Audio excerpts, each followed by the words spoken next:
Mango പുഡിങ്ങിൻ്റെ റെസിപ്പിയാണെന്ന് കാണിക്കാൻ പോകുന്നത്. അപ്പോൾ ഇതിനായിട്ട് നല്ല പഴുത്ത മാങ്ങ എടുത്തിട്ടുണ്ട്.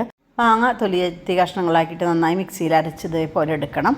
പിന്നെ പഞ്ചസാര ആവശ്യത്തിനുള്ളത് പൊടിച്ച് വെച്ചിട്ടുണ്ട്. മാങ്ങയുടെ മധുരത്തിനനുസരിച്ചാണ് പഞ്ചസാര എടുത്തിട്ടുള്ളത്. അത് അധികം മധുരമില്ലാത്ത മാങ്ങയാണ്. പിന്നെ വിപ്പിംഗ് ക്രീം ഒരു 250 ml കപ്പിൽ അത് എടുത്തിട്ടുണ്ട്. പിന്നെ ബ്രെഡ് ആവശ്യത്തിനനുസരിച്ച് എടുക്കുക. അപ്പോൾ അതിൻ്റെ അരിയൊക്കെ കട്ട് ചെയ്തെടുക്കണം. പിന്നെ അതിലേക്ക് വേണ്ട പാലും ഒരു കപ്പ് എടുത്തിട്ടുണ്ട്. ഇനി നമ്മൾ നന്നായി അരച്ചെടുത്തിട്ടുള്ള മാങ്ങയില്ലേ, അതിൽ നിന്ന് ഒരു 2-3 ടേബിൾ സ്പൂണ് വിപ്പിംഗ് ക്രീമിലേക്ക് ഇട്ട് കൊടുത്തിട്ട് നന്നായിട്ട് ബീറ്റ് ചെയ്തിട്ട് എടുക്കാം. പിന്നെ നമ്മൾ പഞ്ചസാര പൊടിച്ച് വെച്ചിട്ടുണ്ടല്ലോ, അത് പാലിലേക്ക് ഇട്ട് കൊടുത്തിട്ട് നന്നായി ഒന്ന് മിക്സ് ചെയ്ത് വെക്കുക. എന്നിട്ട് നമ്മൾ ഈ മാങ്ങ അരച്ച് വെച്ചതിലേക്ക് ഈ പാല് ഒഴിച്ചു കൊടുക്കണം.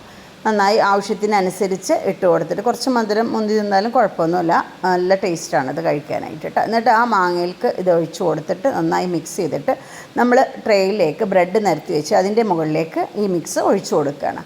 എന്നിട്ട് അതിൻ്റെ മുകളിലേക്ക് വിപ്പിംഗ് ക്രീമും കൂടെ ഇട്ട് കൊടുക്കുകയാണ്. എല്ലാ ഭാഗത്തേക്കും ആവുന്ന രീതിയിൽ ഇതേപോലെ ഇട്ട് കൊടുത്തിട്ട് നല്ല ഒരു ലെയറാക്കി എടുക്കുക. എന്നിട്ട് അതിൻ്റെ മേലേക്ക് വീണ്ടും ബ്രെഡ് വെച്ചിട്ട് ഇതേപോലെ തന്നെ മാങ്ങ അടിച്ചു വെച്ചതും കൂടെ ഇട്ട് കൊടുത്തിട്ട് അതിൻ്റെ മുകളിലേക്ക് വീണ്ടും വിപ്പിംഗ് ക്രീം ഇട്ട് കൊടുക്കുക. എന്നിട്ട് ഇത് നന്നായിട്ട് ഫ്രിഡ്ജിൽ തണുപ്പിക്കാനായിട്ട് വെച്ച് കൊടുക്കുക.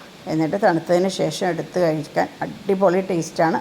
ഇപ്പോൾ നമ്മുടെ മാംഗോ പുഡിംഗ് ഇവിടെ റെഡി ആയിട്ടുണ്ട്. ഇനിയിപ്പോൾ അധികം തണുപ്പൊന്നും പറ്റാത്തവർക്കും ഇതൊന്ന് കുറച്ച് നേരം ഫ്രിഡ്ജിൽ വെച്ച് തണുപ്പിച്ചെടുത്തിട്ട് കഴിച്ചാലും ടേസ്റ്റാണ് കേട്ടോ. നല്ല ടേസ്റ്റാണ്. മറക്കാതെ ഉണ്ടാക്കി നോക്കുക.